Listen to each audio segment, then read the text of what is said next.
What's up ka-iPro traders? Panibagong week, panibagong update na naman ang ating gagawin gamit pa rin syempre itong ating paboritong indicator trading na iPro 4 pairs. No, nakakatuwa kasi nag-comeback itong ating iPro 4 pairs simula last week up to this moment na ginagawa natin ang video na ito. So wag na natin patagalin pa. By the way, this is Giancarlo Frihas, a part-time trader dito sa ating iPro Trading Solution na group. And tara, tingnan natin ang nangyari for the past 2 weeks.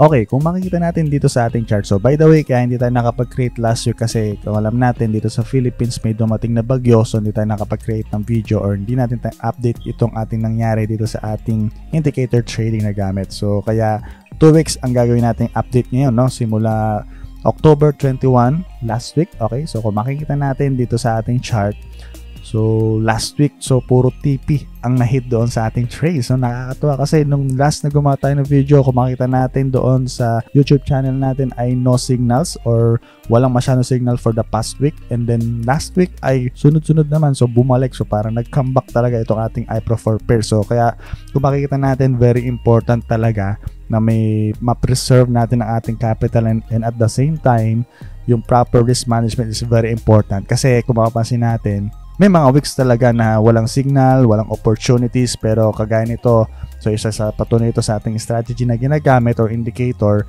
na merong weeks talaga na sunod-sunod ay profit naman din talaga siya. Okay, so nakakatuwa. So yan, so review lang natin ang nangyari, no? Noong October 21 last week, so Monday yan, so na-hit ang ating buy trade dyan. And nayaan lang natin siya naka-open trades and then na-hit ang TP niyan for the following day. Okay, then on Tuesday may na-hit ulit na trades and then TP ulit tayo dyan. Wednesday, ayan, kung makita natin TP, Thursday TP, and then Friday TP. Okay, kung tutuloy-tuloy natin yung this week, simula October 28, nag-TP ulit tayo dyan. And then Tuesday, TP, and then dito yesterday, na-hit ang ating buy trades pero bumaba, na-hit yung stop loss, and na-hit pa rin naman ng ating sell dyan. Ang ginawa ko dito, hindi ko siya enough, no, nung na-hit yung trigger ng trades natin dito, kaya na-hit pa rin ang sell trade dyan and then na-hit pa rin ang TP. Okay, and then up to this moment, habang ginagawa natin ang video nito, Thursday, October 31, and kung makikita natin, opportunity pa rin siyang binigay and then tinrigger natin yan. So tingnan natin kung ano yung mahihit, maunang mahihit dyan sa trades natin ginawa dyan.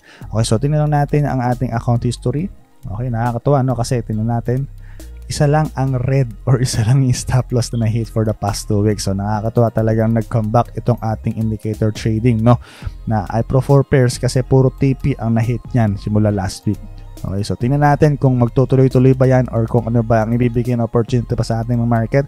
Kaya very important lang talaga na yung proper risk management natin and din yung ating trading psychology is palakasin din natin talaga siya dahil doon kuminsan natatalo ang mga traders dahil ang strategy given na yan or yung mga techniques sa market given na yan, indicator given na yan. Okay, the most important thing is our trading psychology. Yun yung magiging edge natin as a trader talaga. Okay, so tingnan natin kung mga susunod na weeks or periods kung tuloy-tuloy na ba magka-comeback itong ating iPro 4 pairs. Okay, so review lang natin dito sa ating chart. So buto na tayo dun sa D1 as overall movement ng market, no? So dito, as we review it, okay, kung mapapansin natin simula nung August, okay, so parang as of this moment kasi parang nag-ano siya dyan nag-accumulation or parang nagko-consolidate lang yung market or ranging yung galaw ng market. Okay, and then October, start ng week ay parang medyo manipulation ang tawag natin dyan, okay, dahil sunod-sunod na bumaba and then dito sa level na to, dito siya ay yung tinatawag nating distribution, okay, o parang expansion dyan. So, titingnan natin kung ano yung magiging next move nitong ating tinetrade na currency pair na GBP AUD. As of now, ito lang yung pinafocus natin na currency pair. Okay? And titingnan natin sa mga susunod na periods kung hanggang saan tayo dadalhin itong ating iPro 4 pairs. Basta ang ginagawa lang naman natin dyan, since part-time lang naman tayo dito, every morning nagtitrigger lang tayong trades kapag may opportunity or signal na binibigay itong ating indicator trading. Okay, so punta na tayo sa H1. So kung may mga binibigay siyang ganyan, so let's grab it. Okay, dahil ang importante naman dyan, meron tayong sinaset na stop loss, which yun naman din isa sa pinaka-importante, especially dun sa mga nag-start o sa mga newbie sa forex trading. And kung tinitingnan pa natin kung ano, parang nile-level pa natin kung ano yung strategy na gamay natin or yung pwede natin i-master. Okay, so very important talaga na parang titingnan mo lang muna kung paano yung magiging treatment mo doon sa market, kung paano mo siya iti-treat sa mga losses and take profit, okay? So, yun ang pinaka-importante naman talaga dyan dahil napakaraming strategies or indicator trading sa market. Okay, so titingnan mo lang kung ano yung mag-fit doon sa yung personality as a trader.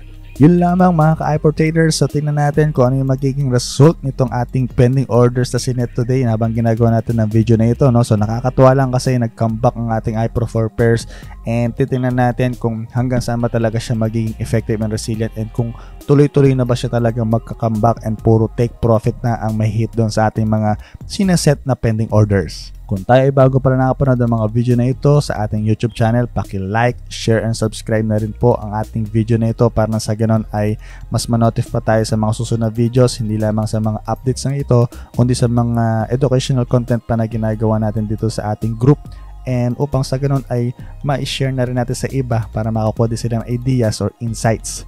Okay, lalo na din sa mga nag-i-start or gusto matutunan ng forex trading skills. So meron tayong mga community dyan, meron tayong Telegram dyan, so pwede tayong mag-join dyan. So okay, scan nyo lang ang QR code dyan or merong link dyan sa ating description ng video na ito para na sa ganoon ay makapasok tayo or makahanap tayo ng mga community na makakapagturo sa atin kung paano talaga matutunan or the real forex market, how is it work. Yun lamang, so see you sa mga susunod natin videos mga ka-iPro traders.